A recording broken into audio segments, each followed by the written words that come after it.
Terima kasih yang udah dukung Untung Direkam sampai saat ini. Cerita kali ini masuk ke dunia jin, ditulis oleh Kalong atau @cerita_setan. Linknya ada di deskripsi, jadi tolong di follow ya. Kejadian ini tepatnya tahun 2001, pengalaman pribadi yang dialami oleh ayah narasumber. 4 hari menghilang ke dunia lain, tepatnya di Gunung Merapi, Sumatera Barat. Bagaimana kisah serunya? Ini adalah kisah nyata, kejadian tepat di 2001. Dialami oleh ayah dari narasumber, sebut saja Bapak Ilham. Ini bukan nama sebenarnya ya. Ia masuk ke dunia jin selama 4 hari lamanya. Nah, Pak Ilham waktu itu bekerja mengambil pelepah enau untuk dijemur dan dijual sebagai rokok enau. Senin pagi, Pak Ilham pergi untuk mengambil pelepah enau di desa sebelah. Di desa itu terkenal dengan makhluk halus yang disebut dengan warga sini si Boce. Nah, konon katanya menurut pengalaman warga, seringkali setiap melewati jalur itu, tepatnya di perempatan dekat dengan jembatan, mobil atau motor mendadak berhenti sendiri.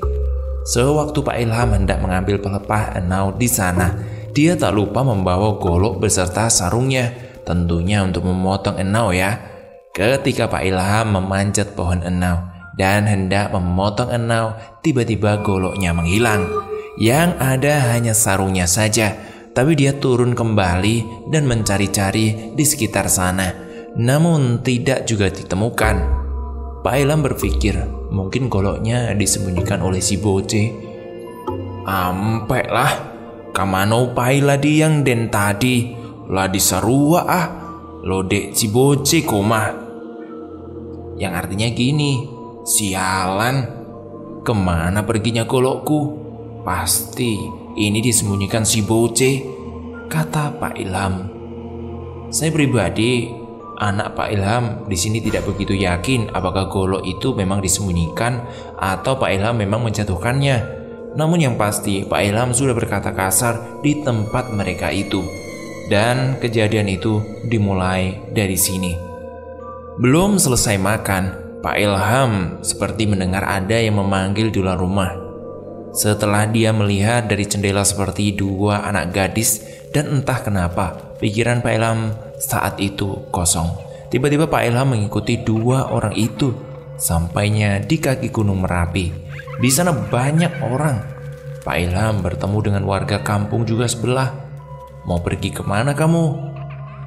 Ini mau cari enau sebatang ke atas. Menurut warga yang melihatnya, Pak Ilham terlihat tidak seperti biasanya dan tatapannya kosong. Tapi mereka tidak begitu curiga. Tak lama kemudian, Pak Ilham dengan keadaan setengah sadar merasa bingung. Kenapa saya ada di hutan sini? Yang ternyata sudah di lereng gunung bersama 2 orang gadis tadi. Namun di tengah perjalanan datanglah kakek-kakek berjenggot putih dan pakaiannya serba putih. Ia berbicara kepada 2 gadis itu. Mau dibawa kemana kemenakan saya? Tinggallah di sini ya. Akhirnya ditinggalkanlah Pak Ilham oleh orang-orang itu. Tepatnya tiba malam hari. Anehnya Pak Ilham tak merasa kedinginan. Ia mencoba untuk keluar dari hutan itu, namun juga tak berhasil. Dia hanya pasrah. Tiba-tiba Pak Ilham merasa kelelahan dan tertidur. Tidak lama kemudian, ia merasa haus. Ia bangun dan mencari air sungai. Dan alhamdulillah ketemu dengan sungainya. Batin Pak Ilham. Tapi kenapa rasa airnya bermacam-macam? Semakin lama Pak Ilham merasa janggal, seperti bukan di dunia sendiri. Sementara di rumah, warga kampung beserta tim SAR sudah mencari Pak Ilham, namun belum saja berhasil menemukannya. Sementara Pak Ilham sudah merasa putus asa karena tidak menemukan jalan. Sedangkan untuk bertahan hidup, Pak Ilham hanya meminum air sungai yang berbeda rasa-rasanya itu. Dari cerita narasumber, tepatnya Mbak Witriningsih, air sungai itu rasanya tidak tawar. Pak Ilham menyadari kalau dia memang tersesat di dunia si Bunian. Si Bunian ini adalah sebutan makhluk halus di Gunung Merapi. Pak Ilham kemudian menemukan ada pohon kelapa yang bercabang 3. Sebenarnya untuk mengganjal perut karena kelaparan bisa memakan buah kelapa itu. namun Pak Ilham tidak mengambilnya karena konon katanya kalau sampai tersesat di dunia si Bunian ini, jangan pernah makan makanan di sana. Jadi Pak Ilham enggan untuk mengambil makanan apapun di sana dan hanya bertahan hidup dengan minum air sungai yang berbeda-beda rasanya itu. Sampai beberapa hari kemudian, dengan siklus hidup yang demikian, tepatnya pada hari Kamis malam, Pak Ilham tertidur lalu bermimpi bertemu dengan kakek-kakek yang berjenggot putih tadi. Pak Ilham mencoba untuk meminta tolong. Kakek, saya hendak balik ke bawah pulang. Anak saya masih kecil-kecil, kek. Kemudian kakek itu menjawab, kamu sudah salah sekali karena berkata kasar di tempat yang banyak orang golongan kami. Saya benar-benar tidak sadar, kek. Kalau seperti ini terus, seperti apa nanti anak istri saya mau makan apa, kek? Saya minta maaf, tolong kembalikan saya. Kalau seperti itu, kamu ambil golok yang ada di pinggangmu itu, lalu gigit. Kakek berjenggot putih itu mengisyaratkan sesuatu untuk mengambil golok yang ada di pinggangnya, kemudian menyuruh Pak Ilham untuk menggigitnya. Digigitlah golok itu sama Pak Ilham. Tiba-tiba Pak Ilham terbangun, tepatnya pada hari Jumat, dan dia sudah tidak melihat jalan setapak menurun. Pak Ilham bersyukur lalu berjalan ke bawah dan sampailah di satu desa yang berbeda dengan kecamatan kami, sekitar 30 menit. Kemudian Pak Ilham turun dan bertemu dengan warga sekitar. Pak Ilham dikasih gula aren oleh petani gula dan dimakannya. Pak Ilham diantar oleh mereka ke rumah dalam keadaan lemas dan seluruh badan sampai di wajah tertusuk oleh duri rotan.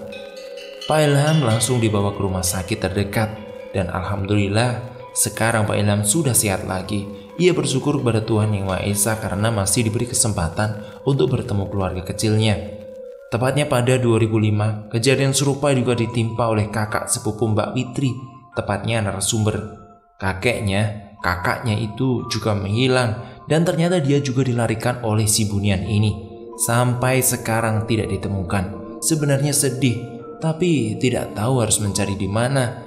Kalau meninggal, Mbak Witri pun juga tidak menemukan jasadnya sampai sekarang.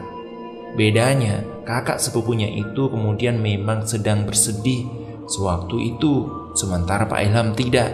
Mbak Witri pernah juga berkomunikasi dengan orang Sibunian melewati media manusia.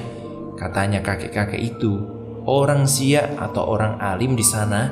Saya bertanya kenapa dia mengganggu manusia, bahkan tidak mengembalikannya, dan mereka menjawab mereka juga butuh tumbal untuk pimpinannya.